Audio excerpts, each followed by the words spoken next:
रुद्र नाही काय नंदेश.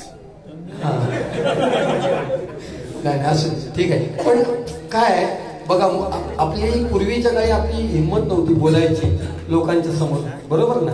आणि आता लहान लहान मुलं खूप हुशार झाली, याच्या चौकात वागतात. याचा अर्थ तो अतिरेकी आहे वाशी वगैरे अशातला भाग नाही. ग्रास्पिंग पॉवर मुलांची फार वाढलेली आहे. पूर्वी शाळेत भरूचा लागा, आता मोबाईल सगळा येला, नाती तुटली तो सगळी. बापाचं आणि मुलाचं नातं राहिलेलं नाहीये, आईचं आणि मुलीचं राहिलेलं नाही, भावाचं आणि बहिणीचं राहिलेलं नाही. याला एकमेव कारण मोबाईलचा झालेला अतिरेक. मोबाईल वाईट नाही, आम्ही सुद्धा मेलेले असतो होतो, पण त्याचा अतिरेक झालेला आहे. आपलं भजन रामकृष्ण हरी या मंत्रावरून अवलंबून आहे. रामाचा आचार, कृष्णाचा विचार आणि हरीचा उच्चार.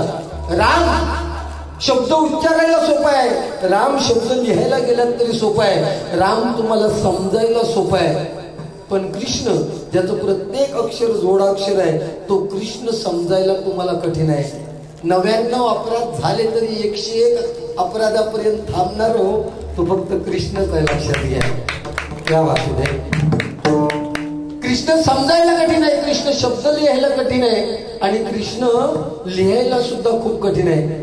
ज्याला कृष्ण समजला त्याला आपलं जीवन समजलं. मोर छान सांगितलं की हे कलियुग आहे. मोर नाचताना रडतोय, हौस मरताना गातोय, जिवंत माणूस पाण्यामध्ये बुडतोय आणि मेलेला माणूस पाण्यावरती तरंगतोय. पूर्वीचा काळ वाटतं आठवा, 10 वर्षापूर्वी आपल्या घरात जर चाकरमानी आला तर त्याला पोचवायला ना, एकटा जाणारा असला तर त्या बांदा स्टेशनला पोचवायला एकटा जाणारा असला तर घरातले 10 लोक 10 बोजे घेऊन जायचे पोचवायला त्याला, बरोबर ना. तो जाणारा सुद्धा एसटी सुटली की ओक्साबोक्षी रडायचा, आणि पोचून येणारी घराकडे 10 माणसं सुद्धा तो मुंबई पोचापर्यंत रडत राहत, इतक्या प्रेम होता. आणि कोणाच्या आता जर प्रेत यात्रेत गेला ना तर डोळ्यासून पाण्याचं थेंब येत नाही हो. ही आपली परिस्थिती आहे, लक्षात घ्या. हे तुम्ही ज्याच्या स्मरणार्थ हा कार्यक्रम तुम्ही आजचा सादर करताय, तुम्ही त्यांचं नाव बालो ना, भास्कर, हा भास्कर उर्फ बालो अमृत सावंत यांच्या स्मरण, म्हणजे त्या व्यक्तीचं इथे किती बुवा किती सहभाग होत असेल याचा विचार करायचा आहे. हेच तर राहणार ना, आपण मेल्यानंतर काय राहणार आहे. आपण जे काही कर्म करणार ते कर्म शेवटी शिल्लक राहणार. नाहीतर कोण नाही कोणता नाही डाळ भात लोणचा, कोण कोणाची बायको नाही, कोणाचं झील नाही, कोणाचं मित्र नाही आणि कोणाचं नातेवाईक नाही. आपण मेल्यानंतर ना, उद्या आपण मरू ना, बघायला नसणार, पण दुसऱ्याच्या प्रेत यात्रेला बघा, जेव्हा घरचा पुरुष जातो ना त्याची बायको असते ती उंबऱ्याच्या बाहेर सुद्धा यायची नाही, उमरो सोडून यायची नाही बाहेर. उद्या मेल्यानंतर आपण आपलं मित्र परिवार कुठपर्यंत, स्मशानात तुमका पोचायपर्यंत, आणि आपलं स्वतःचं झील कांडा पेटवतलो आणि जाळून वाटेक लागतलो, घराकडे काय आता बघू. ही परिस्थिती आपली प्रत्येकाची आहे. तर आपला कर्म खैरवला आणि आपलं नाव खैरवला आणि बारी फिरवल्यात बारी, तोंडावर हसू ठेव. उगाच म्हणजे तू देव आहेस, तू महिषासूर आहे, मग तू हसला पाहिजे. तू स्वतः देव समजलं, लक्षात ठेव. माका जर महिषासूर केलंस तर तू देव असतो ना. अभ्यास कर, गुगल उघड. म्हशीनी हा कशी होती कोकाऱ्या शिकायची तेव्हा मुला नाही होते त्या टाइमला.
महिषासूर, त्या महिषासुराचा त्या महिषी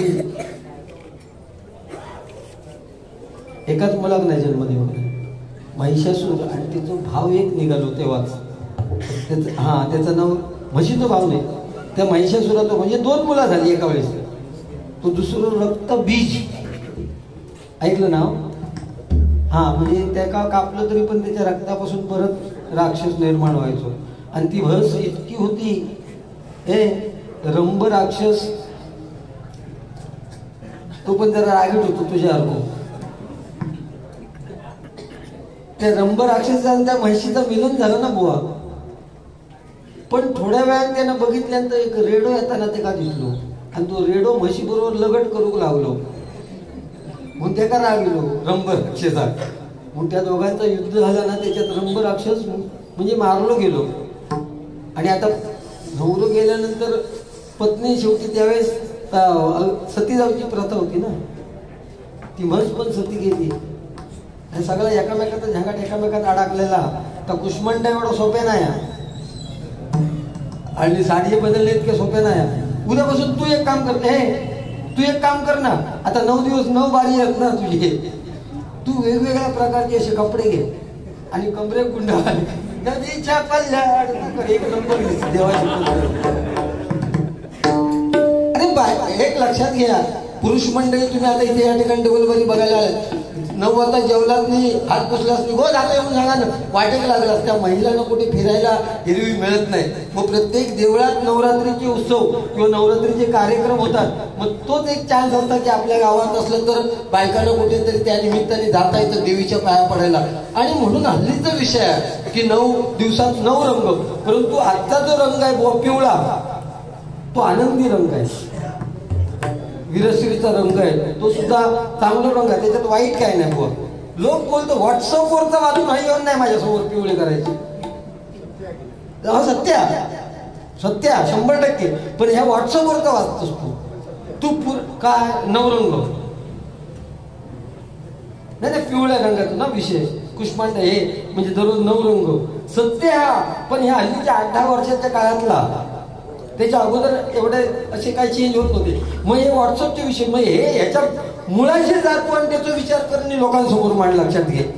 आज आमच्यापेक्षा कित्येक पटीने हुशार लोक वयस्कर लोक आमच्या समोर बसलीत. त्या लोकांनी आम्हाला या ठिकाणी या खुर्चीचा मान दिलाय ना. मग आपण असे विचार मांडायचे ना की समोरच्या माणसाने आपल्या विचारावर विचार केला पाहिजे तर आपण या खुर्चीवर बसून उपयोगा. नाही तर अडेतडेचा करून नाही करायचा. लक्षात विचार असे मांडा. आणि मगाशी सांगल्याप्रमाणे असे विचार मांडायचे. व्हॉट्सअपचे हे तात्पुरता राहिला. त्याच्यासाठी पुराणात पानं जरा परत पुराणात थुकलाव गेला नाही.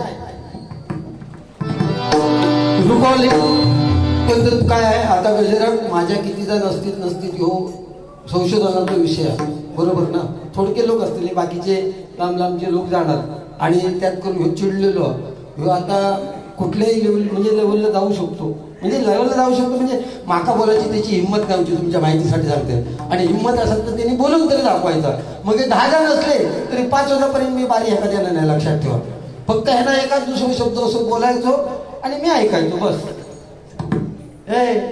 तू का मग नवरंग हे सगळंच पाठवतो नाही. लक्षात घे. चन्नप्पा गौडाची पुढचा काय तर तुम्ही ओळखा. इतके लोक आता खोळे म्हणजे त्याला म्हणायचा होता चन्नप्पा गौडा आता धर हातात फावडा असा म्हणायचा होता. पण म्हणत नाही त्याला कारण केलं सोवळो ना तू. अरे त्याच्यासाठी अभ्यास करावा लागतो बाबा. अरे ह्यो तो लोक 3दा नापास झालो 12वी. होय मग 12वी नाही हो 11वी 4दा झालो. ते का ना धड मराठी आहे का मराठी धड येणार नाही ना धड हिंदी येणार ना धड इंग्लिश येणार. म्हणजे साधो विषय सांगतोय हिंदीचा विषय. हिंदी आपल्या लहान लहान मुलांना सुद्धा हिंदी येतं बघा. हे का नाही हिंदी येणार. म्हणजे मी ह्याची सासरवाडी इकडे आमच्या इकडेच आहे. आणि सकाळी 9च्या दरम्यान मी त्या रस्त्याने जाय होते तर ह्याची सासूरवाड माका माहिती. ह्याची सासू काय करी हुंबऱ्यार ये परत भुतू जाय. हुंबऱ्यार ये मी असू चलत जा हुंबऱ्यार ये परत भुतू जाय. हुंबऱ्यार मी म्हटलं तुम्ही विनोद चव्हाण सासू ना हो. तर म्हणालो होय. तर म्हटलं कोण येऊचेत काय पाहुणे तुम्ही बाहेर येतास भुतू जातास. तर नाही हो. तर म्हटलं काय झाला काय. तर नाही म्हणालो शिरा पडली तो जावय माझं इलो ना तो रामदेव बाबाचा हस्ताच्यावर लावून बसलो. तर त्याच्याशी तुमचं काय संबंध. तो रामदेव बाबा टीव्ही सांगा सास को अंदर लो सास को बाहेर छोडो. सांगा चल बाहेर ये हुजूर. आता रामदेव बाबा ज्या कपड्यात पेहरावात असतात जी लंगटी बिंगटी लावून असतात त्या पेहरावात तुम्ही आता जरा ह्याका उभं करा 2 मिनिटांनी. तुम्ही जस्ट इमॅजिन करा की विनोद चव्हाण मग कसं दिसतात.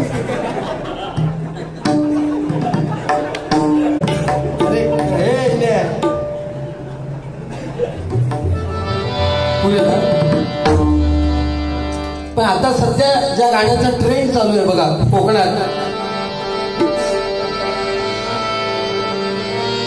स्वर्गापेक्षा सुंदर आसा आमचे हो कोकण तुम्ही येऊन बघा.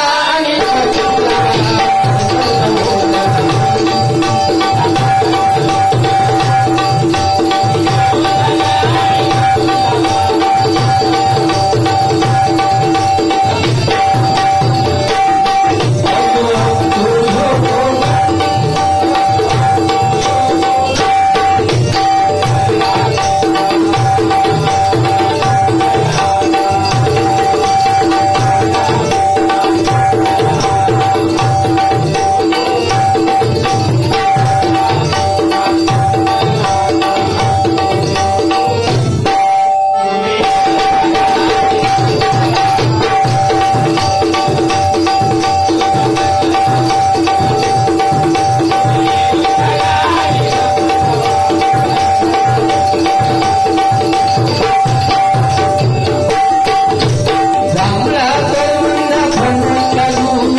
Yeah.